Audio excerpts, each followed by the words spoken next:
Hey everyone, today I'm going to talk about premium content in PowerPoint and specifically the new stock photography that was added to PowerPoint 365. Now, Office 365 is a subscription-based service. The stock images actually apply beyond PowerPoint, also to Word, Excel, and Outlook.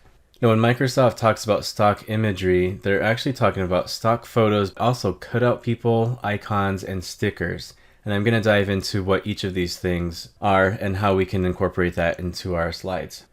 So I have here a blank slide, and what I'm going to do is go to the Insert tab, and typically in the Images group, you can insert images from your computer, you can insert images that are searched online, which is Bing search, as well as screenshots and photo albums. You'll notice that the pictures now has a drop down, and I still have the option to search from my image or online pictures, but then I have this option for stock images. When I click on that, then I can see stock images, cutout people, icons, and stickers. And I'm told by Microsoft that we have about 8,000 assets available to us, with more to come.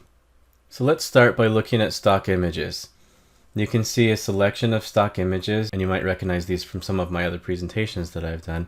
You have the option to search by group, scroll down on the page, and you can also search for keywords. Suppose I want to have a picture of a room. I think this would be good. You can select multiple images or just the one that you want on your slide. I'm going to go ahead and make this the entire width of the slide. Now I want to add a person into this image. I'm going to go to Insert, I'm going to go to Pictures, Stock Images, and this time I'm going to search for cutout people. They have a good range of people from various ages, ethnicities, and of course male and female represented. You can search by a key term or you can search by character if you'd like. Each person has a myriad of different poses. I'm going to search for sitting. I want somebody to be sitting in a chair, and this looks good. So I'll add that. Of course, I'm going to reshape this person so she's proportional to the setting. I might even add some picture effects, maybe a drop shadow. Great, now I'm going to go to Insert, Picture, Stock Images. Now stickers is probably something that I personally won't use, but if you work in K-12, if you work with children, then I think this will be a great feature. And once my kids figure out about this feature, then I think it'll be a game changer for them. So I think I like this little picture of the panda, so let's put the panda in the scene. Now obviously I don't think the panda should be that big. I'm going to go ahead and resize him, maybe a mini panda, and I can have him dancing on the chair. So here we have a stock background, a stock person, and a stock sticker is what they call it. One more thing that I'm going to show you is how to insert icons. In this case, I think she's having a good idea, an epiphany of sorts. So I'm going to search for a light. Find a light bulb that I can stick above her head. And of course I want to fill that with something maybe a little bright.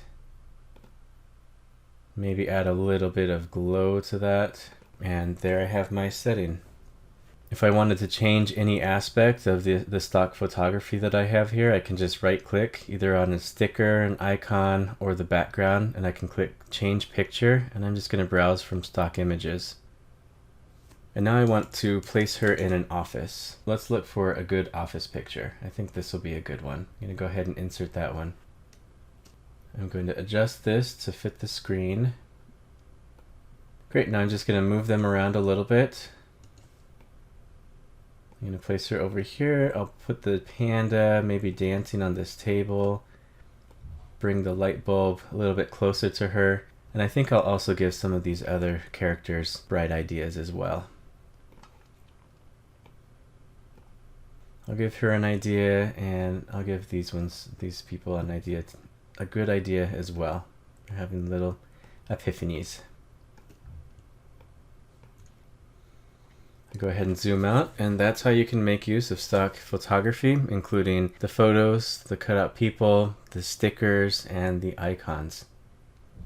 I think that although we have access to repositories such as Unsplash and Pexels, having this integrated right into PowerPoint is a pretty powerful tool, and it almost might be a motivator to subscribe for Office 365 if you're not already. So go explore, and if you find a good function for stickers, then let me know in the comments.